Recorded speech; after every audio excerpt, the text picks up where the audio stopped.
మనది వ్యవసాయ ప్రధానమైన దేశం, వ్యవసాయ ప్రధానమైన రాష్ట్రం. ఈ వాస్తవాన్ని గుర్తించి మొదటి నుండి కూడా కాంగ్రెస్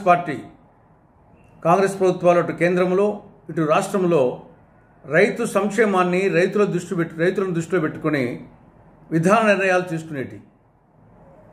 ఒక మాటలో చెప్పాలంటే కాంగ్రెస్ పార్టీ మొదటి నుండి కూడా రైతు మిత్ర పార్టీగా ఉంది.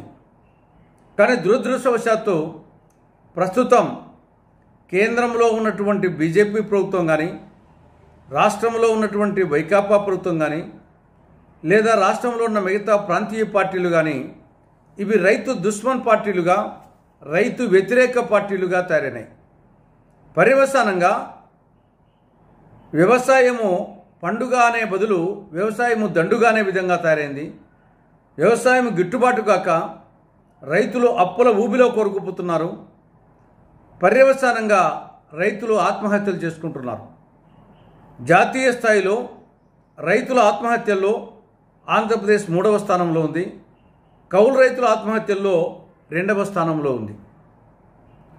ఈ పరిస్థితి నుండి రైతులను కాపాడేటందుకు కాంగ్రెస్ పార్టీ కిసాన్ న్యాయ్ పథకం కింద 5 గ్యారంటీ పథకాలను ప్రకటించింది.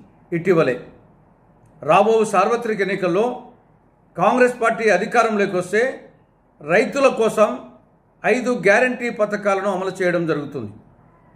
అవి: 1, ప్రతి పంటకు కనీస మద్దతు ధరను స్వామినాథన్ కమిషన్ నివేదిక మేరకు ప్రకటించి దానికి చట్టబద్ధత కల్పించి ప్రభుత్వమే కనీస మద్దతు ధరకు వారికి లభించకుంటే ప్రభుత్వమే కొంటుంది.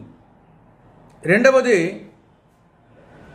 రైతుల రుణమాఫీ కోసం ఒక శాశ్వతమైనటువంటి వ్యవసాయ రుణమాఫీ కమిషన్ ఏర్పాటు చేయడం జరుగుతుంది. ఆ కమిషన్ ద్వారా రైతులను అప్పుల ఊబి నుండి బయటపడేటందుకు వ్యవసాయ రుణాలను మాఫీ చేయడం జరుగుతుంది. 3, పంట నష్టపోయిన 30 రోజుల లోపల రైతుల ఖాతాల్లోకి పంటల బీమా డబ్బును జమ చేయడం జరుగుతుంది. 4, రైతులకు అనుకూలంగా ఉండే విధంగా ఎగుమతి దిగుమతి విధానాన్ని ప్రకటించడం జరుగుతుంది. 5, వ్యవసాయ ఉత్పత్తుల మీద జీఎస్టీని తొలగించడం జరుగుతుంది. పర్యవసానంగా వ్యవసాయ పరికరాలు, యంత్రాలు కానీ, మిగతా పరికరాలు కానీ, విత్తనాలు కానీ, ఎరువులు కానీ ఇవి రైతులకు ప్రస్తుతం ఉన్న ధరల కంటే తక్కువ ధరకు లభిస్తాయి. కాబట్టి ఈ 5 గ్యారంటీ పథకాలు కిసాన్ న్యాయ్ అమలు కావాలి అంటే కాంగ్రెస్ పార్టీ అధికారంలోకి రావాలి. కాంగ్రెస్ పార్టీ అధికారంలోకి రావాలి అంటే హస్తం గుర్తు మీద ఓటు వేయాలి. ఈ వాస్తవాన్ని గుర్తించవలసిందిగా రైతు సోదరులకు కాంగ్రెస్ పార్టీ విజ్ఞప్తి చేస్తూ ఉంది.